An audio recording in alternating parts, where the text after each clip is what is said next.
tahun lalu itu aku sempat dikagetin, dikasih surprise sama Tuhan ya. Jadi di usiaku yang sudah agak senja ini, aku sempat di tahun lalu itu hamil. Hamil anak yang ketiga setelah adiknya Karen. Aku tuh ngalamin yang antara mau menerima atau tidak, tanda tanya besar. Walaupun kita tahu keadaan tuh setelah pandemi juga belum baik, keuangan kami juga belum baik, semua keadaan belum baik. Tetapi kok sepertinya Tuhan menitipkan berkat ilahi ini dalam kehidupan kami dengan kurun waktu yang agak jauh dengan umur anak saya yang bungsu Karen gitu ya.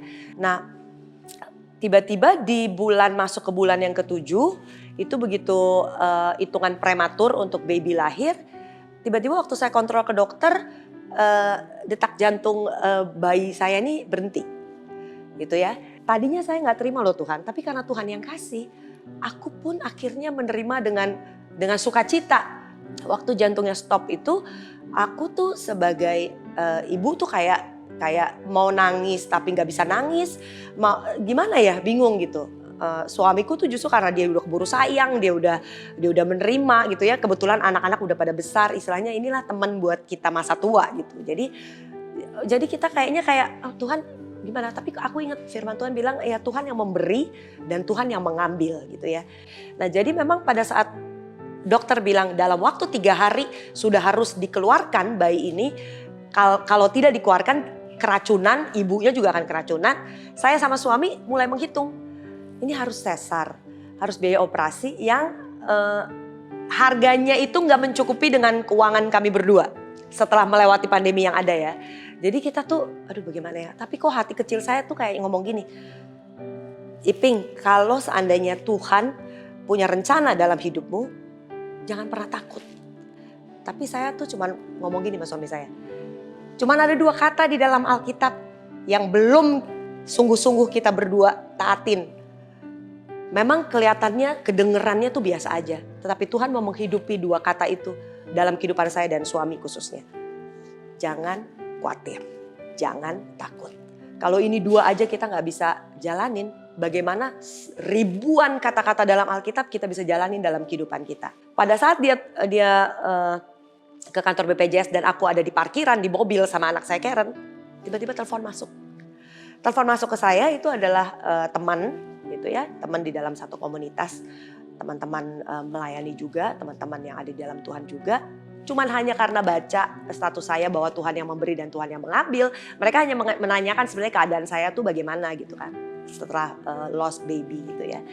Nggak lama, tiba-tiba di dalam perjalanan saya menuju rumah sakit, itu M-banking saya nyala terus dan saya tahu berkat Tuhan tidak pernah terlambat dalam hidup saya dan hidup bayi yang di dalam kandungan saya. Kalau Tuhan punya rencana dalam hidup saya, dan saya tahu Tuhan gak pernah setengah-setengah. Bapak Ibu Saudara tahu, sampai di rumah sakit, sampai operasi, sampai selesai, itu M-banking saya masuk terus. Berkat Tuhan gak pernah berhenti. Sampai saya 40 hari masuk terus berkat Tuhan dalam hidup saya. Saya gak pernah minta sama keluarga. Saya gak pernah minta sama orang. Saya cuma berdoa saat sepakat sama anak saya, sama suami saya, bahwa Allahku akan memenuhi dan mencukupi segala kebutuhanku di dalam Yesus Kristus Tuhan. Dan aku percaya kalau Tuhan tolong saya, gak pernah setengah-setengah. Bapak Ibu Saudara tahu, saya tidak melakukan pelayanan, saya tidak menerima persembahan kasih, saya tidak melakukan pekerjaan. Selama saya ada di rumah sakit, sampai pulang, sampai selesai, sampai pemulihan, Tuhan sangat mencukupi kebutuhan saya. Saya gak pernah keluar uang 1% pun dari kantong pribadi saya. Itu semua datangnya dari Tuhan. Dan mulai detik itu saya ngomong sama suami saya, bahwa hanya 2 yang Tuhan mau, jangan takut, jangan khawatir. Bisakah kita menghidupi firman Tuhan yang cuman pendek itu dalam hidup kita, kalau kita gak ngalamin segala kebaikannya. Inilah lagu yang Tuhan ciptakan buat saya pribadi, suami dan anak-anak saya, menyediakan segala yang kita perlu karena Dia mengasihi hidupku dan hidup kita semua. Terima kasih, Tuhan Yesus memberkati.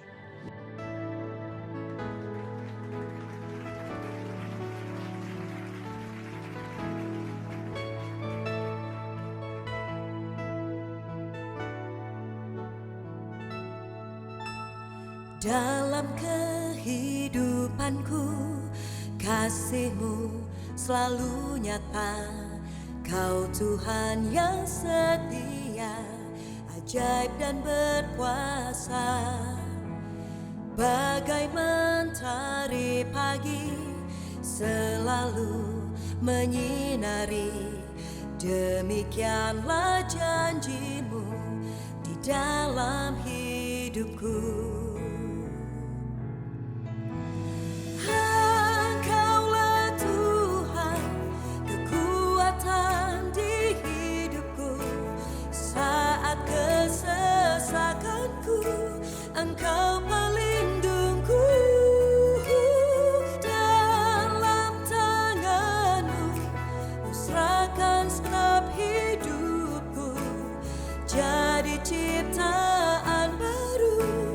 Yesus, ku bersyukur selalu.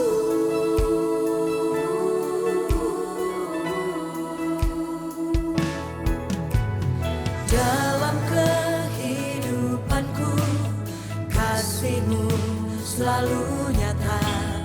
Kau Tuhan yang setia, ajaib dan berkuasa.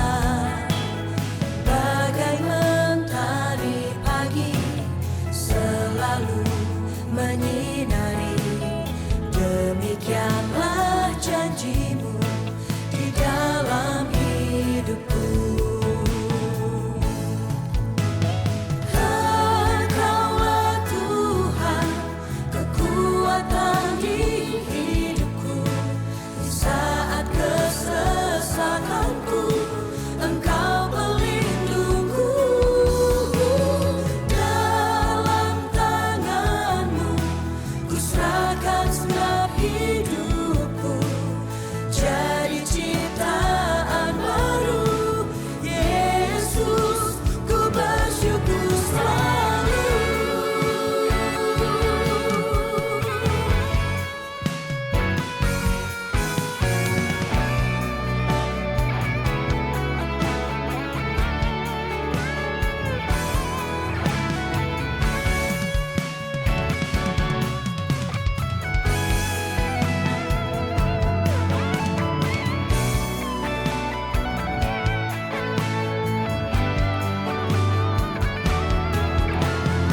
Engkaulah Tuhan, kekuatan di hidupku.